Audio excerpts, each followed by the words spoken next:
So that final scene, oh my God. I want to ask all of you about it. So I'll just start with Hannah. How did you write it?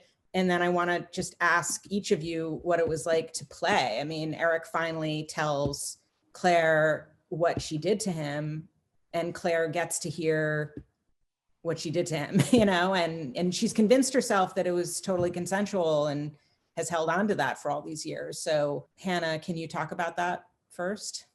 Sure. I think in a lot of ways we really wanted to hone in on the fact that the only way that Claire has been able to live with her behavior is by continuing to lie to herself about her behavior and not allowing herself to take full responsibility.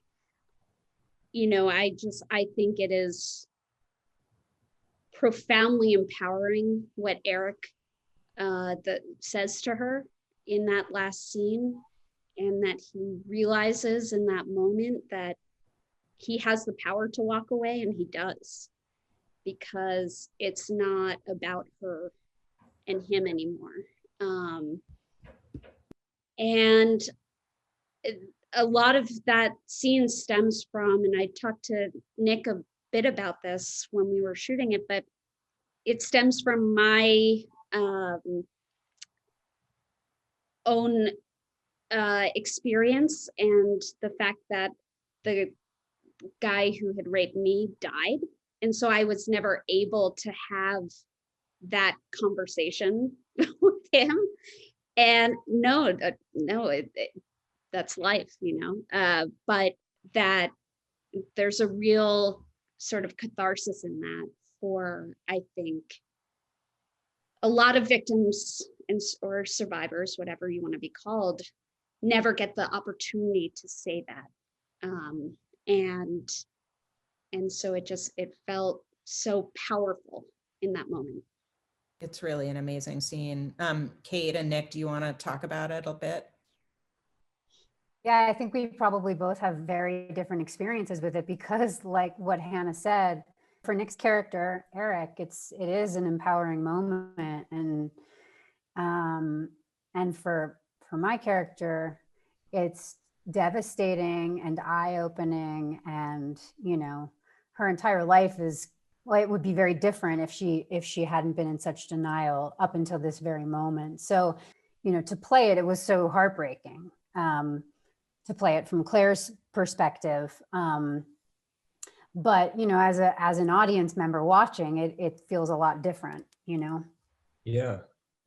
I think for Eric, like Hannah said, it's a moment of major catharsis. I mean, it's kind of like the whole relationship, the whole series has almost been building up to that moment where he can actually confront Claire, you know, having the benefit of time and distance from the relationship, really lay out to her in no uncertain terms, like what this was and what this did to him, how it made him feel, where she had sort of led him astray.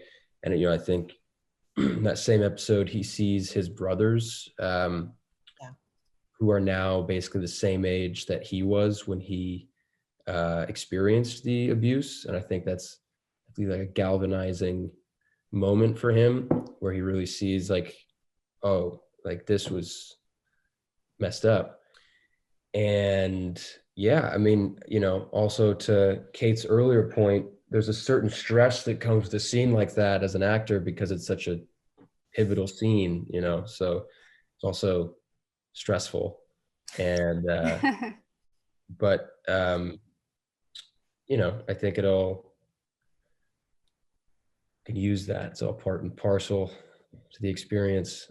I was just going to add that, you know, when Nick mentioned that, you know, his character had seen his brother who was the same age as him when it all happened. I think that is such a huge thing for people in real life when this happens. It's so eye-opening, I think. And, you know, for Claire, she mentions in the scene she has kids now, and as a mother, you know, it gives you a completely different perspective on things. But, you know, for her, I do feel like, again, it's a little bit of an excuse of some kind. Again, she's just still in denial. But you know, I do think that both of these characters are in such a different place in their lives. And being able to look at both your children and your siblings, and to see sort of the devastation, and it does bring a reality to it, I think, that is really interesting to the story.